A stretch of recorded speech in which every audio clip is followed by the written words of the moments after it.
Καλά, η κάμερα έχει τρελαθεί λιγάκι.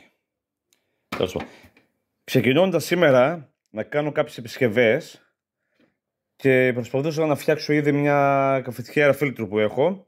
Είπα, λέω, άντε να κάνω ένα ξεκαθάρισμα, να δώσω μια τελευταία ευκαιρία στην μηχανή Nespresso, μια παλιά που είχα. Η μηχανή λειτουργούσε κανονικότατα, αλλά είχε αρχίσει να κάνει λίγο μια διαρροή. Έτσι, με κάθε χρήση καφέ έτρεχε και λίγο νερά από κάτω. Την άφησα στην άκρη, λέω εντάξει θα τη δω κάποια στιγμή. Βγήκε και μια προσφορά, πήρα μια πιο καινούρια. Άντε λέω αυτή να την πάρω στο ξεχωριστικό ή στην δουλειά που ήμουνα κάποτε. Μήπως τη χρειαζόμασταν εκεί πέρα, αφού την επισκευάσω. Μετά από καιρό, άντε είπα λέω να την ανοίξω. Την άνοιξα, δυσκολεύτηκα γιατί δεν είχε πολλές βίδες. Να μην σου πω δεν είχε καθόλου βίδες ή είχε μία κάτω-κάτω. Όλα τα άλλα τα σημεία ήταν κουμποτά. Έχασα τόσο χρόνο, κουράστηκα, λέω άστο, λέω θα το δω κάποια άλλη στιγμή. Τι είναι αυτό που διαπίστωσα μετά από πόσο καιρό? Ενώ λειτουργούσε κανονικότατα το σύστημα και από κάπου έτρεχε λίγο νερό. Έτσι. Αυτό δεν είναι καθόλου ασυνήθιστο γιατί έχω ξανακάνει. Να τρέχει κάποιο σωληνάκι που έχει τρυπήσει, α πούμε, και λε θα αλλάξω ένα σωληνάκι και τι έγινε, ωραία. Θα αλλάξω. Σωληνάκι σιλικόνης είναι. Υπάρχουν με το κιλό τέτοια σωληνάκια. Το κάνει μια μικρή πατέντα, αλλάζει, δεν είναι πρόβλημα. Την έβαλα που λέτε μετά από καιρό. Δεν λειτουργούσε η αντλία. Θα την ξαναδοκιμάσω τώρα μία, να δούμε τι θα κάνει. Τουλάχιστον εδώ πέρα, μια και μιλούσα στο άλλο για το θερμικό, ορίστε. Αυτή εδώ λειτουργεί κανονικότατα. Κάτσε να βάλω λιγάκι, να δούμε. Με το μηχάνημα που, το πολύμετρο που κάνει το θόρυβο. Θα δούμε τουλάχιστον, για να δούμε. Έλα. Λειτουργεί. Το θερμικό λειτουργεί. Τώρα το μόνο που έχω να κάνω είναι να ξαναδώ ένα πράγμα. Θα βάλω ρεύμα σκέτο στην αντλία. Να δω αν θα λειτουργήσει και αν μπορέσω να ανοίξω τη συσκευή, να ανοίξω εντελώς την αντλία. Εδώ έχει τις βίδες. Που εδώ είναι οι βίδες. Να δούμε γιατί με τον καιρό εντάξει μπορεί να φράκαρε που το είχα χρησιμοποιητό από άλλα, από οτιδήποτε. Συνήθως τώρα, άμα χαλάσει και αυτό εδώ, δεν ασχολούμαι εγώ. Το να πάω να πάρεις μερικές φορές ανταλλακτικό είναι πιο ακριβό ή φτάνει τα χρήματα της συσκευής που πουλάνε. Τι είναι, φτάνει. Αν σου βγάλουν μια καλή προσφορά, καλύτερα πάρει την προσφορά, είναι καινούργιο, είναι με εγγύηση και τελείωσες. Έτσι είχα κάνει και εγώ σε μια άλλη περίπτωση που μου είχε χαλάσει η δεξαμενή, είχε σπάσει, έτρεχα νερά. Ψάχνω να βρω από εδώ Ελλάδα, δεν έβρισκα, βρήκα σε καλή τιμή από Αγγλία, αν δεν κάνω λάθος, ήταν στα 10 ευρώ. Τώρα με τη ισοτιμία με τις λίρες Αγγλίας νομίζω βγήκε 14, μου το στείλανε Ελλάδα. Όχι ταχυδρομείο, εκτελονισμό, 18 ευρώ είχα δώσει για να πάρω το δεξαμενάκι. Να κάτσει σαν αυτό εδώ. Ωραία. Παρόμοιο ήταν, δεν είναι το ίδιο, γιατί εκείνη ήταν Nespresso πρώτης γενιάς.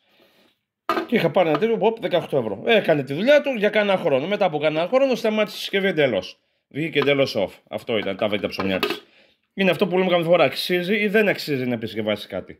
Αν είναι κάτι λίγο, καλώς. Αν είναι κάτι που θα σου βγει παραπάνω, εντάξει. Όλα είναι ρίσκο. Τα 18 ευρώ καλά ήταν, κάναμε τη δουλειά μας, αλλά όταν χάλασε εντελώς, γιατί ταύτισε το μοτέρ. Δεν άξιζε ο κόπος που έψαξε να βρω το μοντέλο, με έλεγε 28 ευρώ. Βγήκε μια προσφορά με λίγα παραπάνω, με 20 ευρώ νομίζω. Έπαιρνε μια καινούργια. Και τελείωσε. Την έκανε τη δουλειά μου. Λοιπόν, θα δοκιμάσω λίγα στο ρεύμα να δούμε αυτό που σας έλεγα. Εάν λειτουργεί και αν μπορέσω να τα ανοίξω σήμερα, να τα ανοίξω όλο. Γιατί θέλει υπομονή να το κάνει γι' αυτό. Και να δούμε εάν μπορούμε να κάνουμε κάτι. Αν τους κρατάμε ανταλλακτικά. Κάνα καλό, εδώ κάνα διακοπτάκι συνήθως. Καλά διακοπτάκι εδώ δεν έχει. Έχει αυτή τη χαζομαρίτσα. Που από την χρήση ήδη μας χάλασε το διπλάνο, αλλά εντάξει, θα το φτιάξουμε και αυτό, δεν είναι πρόβλημα. Εάν φτιαχτεί το υπόλοιπο. Για να δούμε.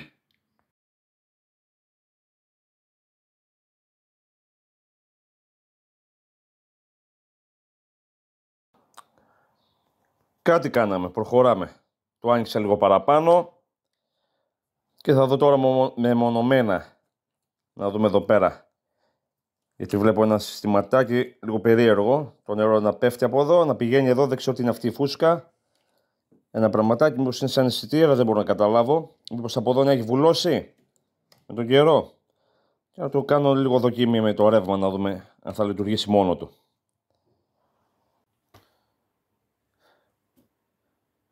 Στο άνοιγμα και στο κλείσιμο δεν διαπίστωσα κάτι ιδιαίτερο, αν και το πρόβλημα είναι όταν δεν λειτουργούσε το μότορ για κάποιο λόγο.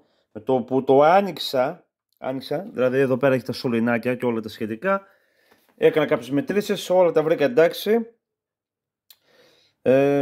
Το περίγωνο κατά το κλείσιμο που πήγα να κάνω δοκιμή, δεν το έχω κλείσει ακόμα.